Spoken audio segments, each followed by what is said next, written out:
similar matter, over the past few days, Director of National Intelligence Tulsi Gabbard has unveiled shocking new evidence that former President Barack Obama and top aides in the Obama administration conspired to subvert President Trump's 2016 election victory and undermine the democratic will of the American people. While publicly pretending to engage in a peaceful transfer of power, in private, former President Obama went to great and nefarious lengths to try to sow discord among the public and sabotage his successor, President Trump. The new evidence released by the Director of National Intelligence, who is here with me today, confirms that the Obama administration manufactured politicized intelligence, which was later used as the justification for baseless smears against President Trump in an effort to try to delegitimize his victory before he even took the oath of office. The truth is that President Trump never had anything to do with Russia, and the Russia collusion hoax was a massive fraud perpetuated on the American people from the very beginning. And the worst part of this is Obama knew that truth, and so did all of the other corrupt officials involved in this scam, including former CIA Director John Brennan, former Director of National Intelligence James Clapper, former FBI Director James Comey, former Deputy Director Andrew McCabe, and many others. Director of National Intelligence Gabbard's report further confirms what we already knew.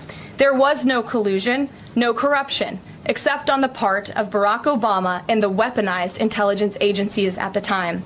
The Russia hoax was a blatant lie, all ginned up by Democrat political operatives that were signed off on by then President Obama and leaked to the news media to launch a years-long witch hunt against President Trump and his first administration. Allies of the president, including his own son, Donald Trump Jr., were disgustingly smeared as Russian assets, and some even had their lives destroyed because of this vicious lie.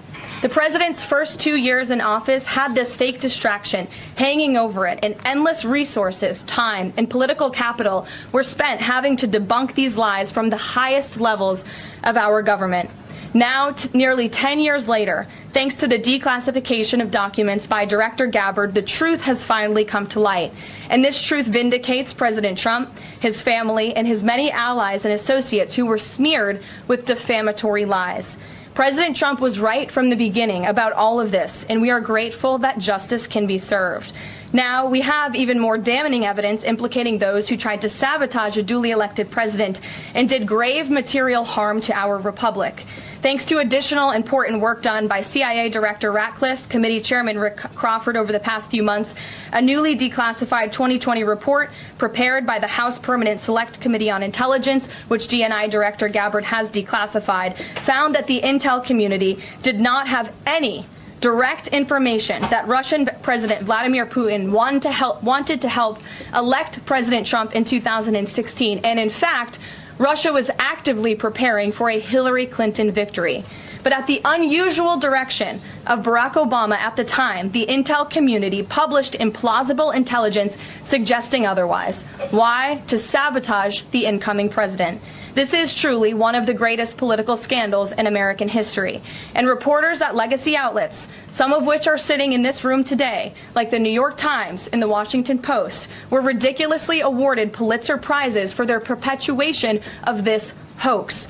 It's well past time for those awards to be stripped from the journalists who receive them. It is not journalism to propagate political disinformation in service of the Democrat Party and those in the intelligence community who hand over out of context and fake intelligence to push a false political narrative.